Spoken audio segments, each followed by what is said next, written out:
नमस्कार, मैं रति विशाल म्हात्रे आपके सामने पेश करने जा रही हूँ कक्षा 9वीं की हिंदी लोक भारती की कविता ए सखी, जो लिखी है प्रसिद्ध कवि अमीर खुसरो जी ने। तो अमीर खुसरो यह हिंदी खड़ी बोली के प्रथम कवि माने जाते हैं। उन्होंने यह जो कविता लिखी है उसे मुकरिया कहा जाता है। मुकरिया यानी कि पहेलियाँ। पहेलियों में पहेलियाँ कविताओं के रूप में पेश की जाती है, जिसे कहते हैं मुकरिया। तो यह जो मुकरिया है ए सखी, वो आज हम देखने वाले हैं। सबसे पहले हम इस कविता को ताल और लय के साथ गाएंगे। रात समय वह मेरे आवे, भोर भये वह घर उठ जावे, यह अचरज है सबसे न्यारा, ए सखी साजन ना सखी तारा।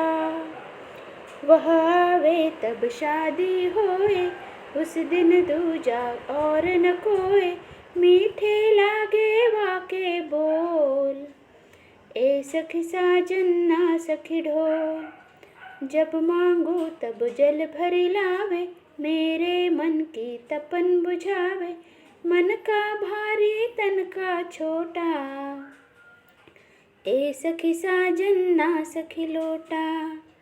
बेर बेर सोवत ही जगावे, ना जागू तो काटे खावे, व्याकुल हुई मैं हक्की बक्की, ए सखी साजन ना सखी मक्खी।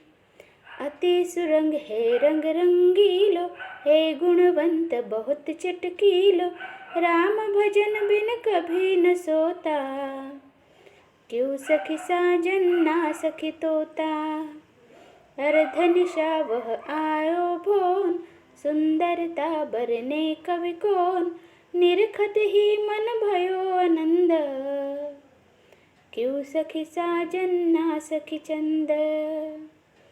शोभा सदा बढ़ावन हारा, आखिन से छिन होत न न्यारा, आठ पहर मेरो मनरंजन, क्यों सखी साजन ना सखी अंजन।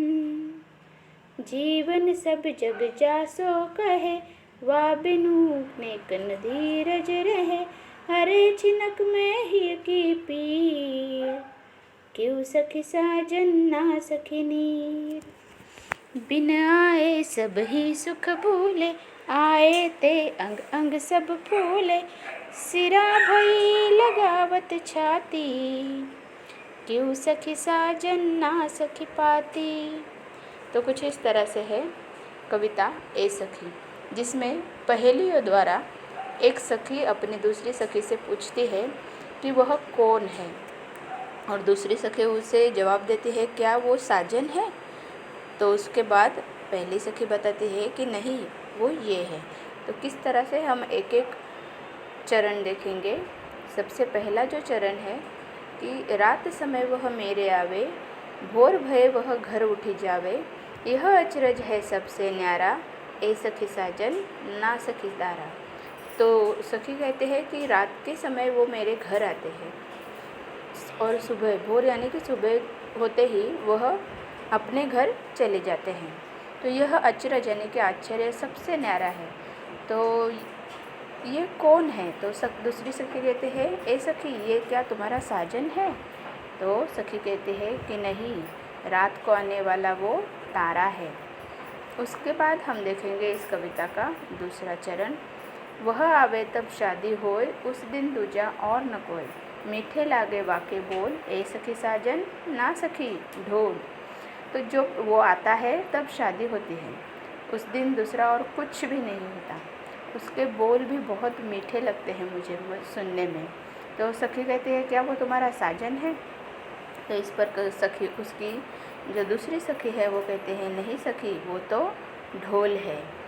अब देखेंगे हम इस कविता का तीसरा चरण। इसमें सखी कहती है कि जब मांगू तब जल भरी लावे, जब मैं मांगती हूँ तब वो मेरे लिए जल भर के लाता है, मेरे मन की तपन बुझावे, मेरे मन की प्यास बुझाता है, मन का भारी तन का छोटा, मन से बड़ा है लेकिन तन उसका छोटा है। तो इस पर वो सखी कहती है दूसरी कि सखी वो तुम्हारा साजन है। तो उसकी पहली सखी जो है वो कहते हैं नहीं सखी वो तो लोटा है। आगे का चरण, चौथे चरण में सखी पूछती है, कहती है कि बेर बेर सोवत ही जगावे, ना जागू तो काटे खावे। सुबह सुबह ही मुझे जगाता है, अगर नहीं जगूँ तो मुझे काटता है। व्याकुल सी मैं उसकी तरफ हक्की बक्की देखती रहती हूँ। तो सखी पूछते हैं क्या वो तुम्हारा साजन है? तो दूसरी सखी कहते हैं नहीं वो तो मक्खी है।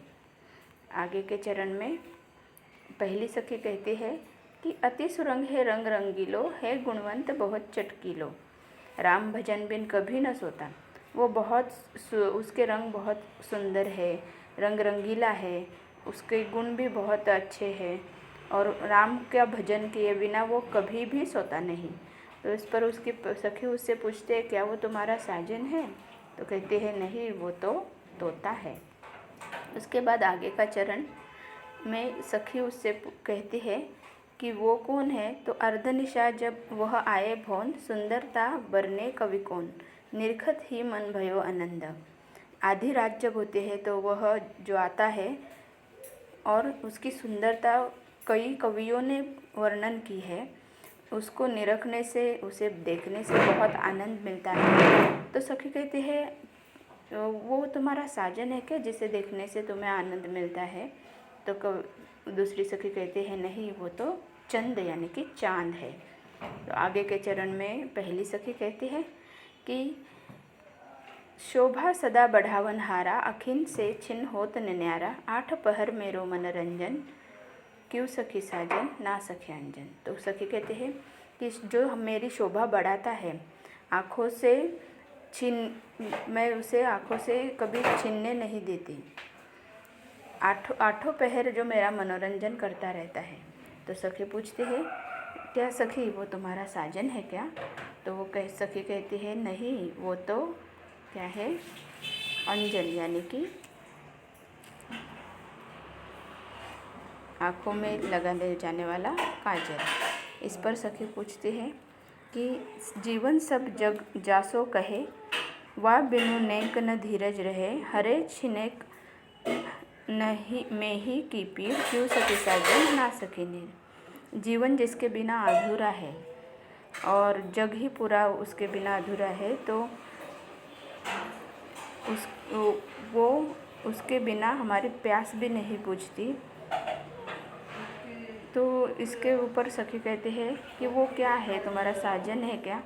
तो सखी कहते हैं अरे नहीं वो तो नीर यानी कि पानी है। इसके बाद सखी आगे के चरण में अपनी सखी से कहती है, आखिरी चरण है, बिन आए सब ही सुख भूले, आए ते अंग अंग सब फूले, सिरा भई लगावत छाती, क्यों सखी साजन ना सखी पाती। जब वो आता नहीं तो सारे सब सुख भूल जाते हैं, आते ही सारा अंग अंग फूल जाता है।